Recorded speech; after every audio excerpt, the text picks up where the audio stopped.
Sisters and brothers, this story is so familiar to us. We all know the story of the loaves and the fishes, but I want to put our attention and have us all enter into the beginning of this gospel first, before we enter into the miracle that happens. Christ is given a choice because he was given terrible news at the beginning of this gospel. His cousin, John the Baptist, has been killed.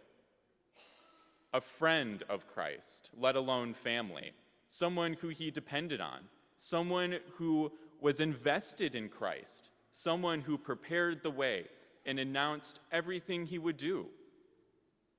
Christ was mourning.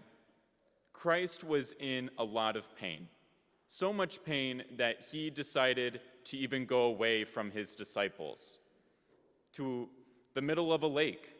I'm sure we can all relate a little bit about the mysteriousness and the stillness that can happen on one of our Midwest lakes when we're the only people on it.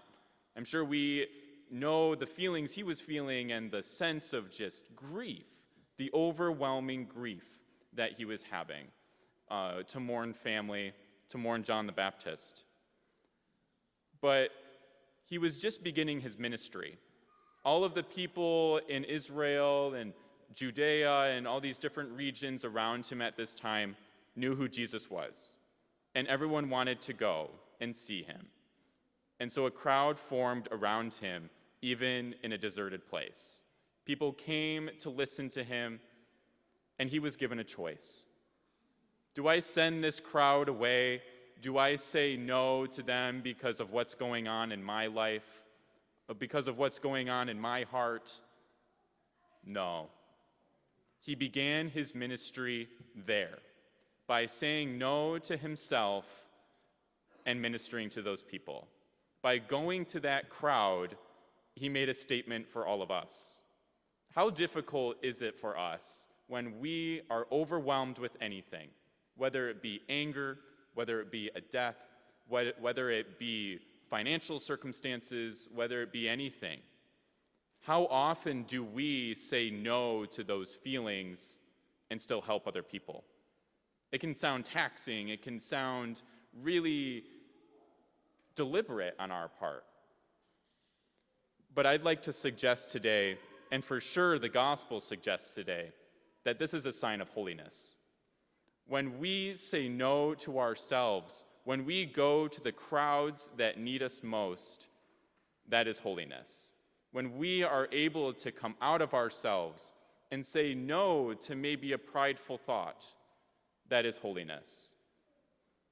And holiness is then even expanded further as what Jesus does for them. What a fantastic thing to maybe have witnessed.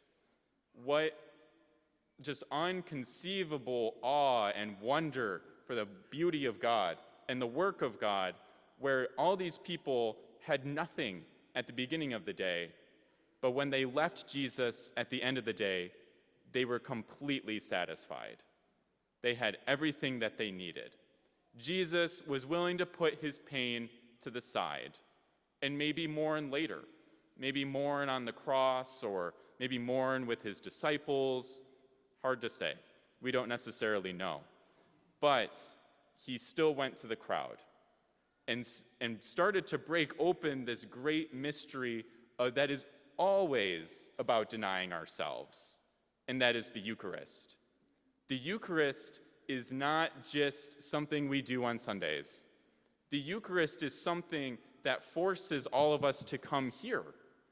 We all have to come out of ourselves, out of our homes, out of our families, to come receive the sacrament. A simple way that we enter into it into our routine. Maybe Mass is very normal for us. Maybe we don't see the value in just simply coming here and saying that we need this. It's not necessarily something that maybe we understand completely, but that I need it, that God calls me here. The Eucharist is foreshadowed here. It's not the official institution of the Eucharist, but as we celebrate this Eucharist here today, may we always ask God how we can be holier, how we can deny ourselves in order to follow him.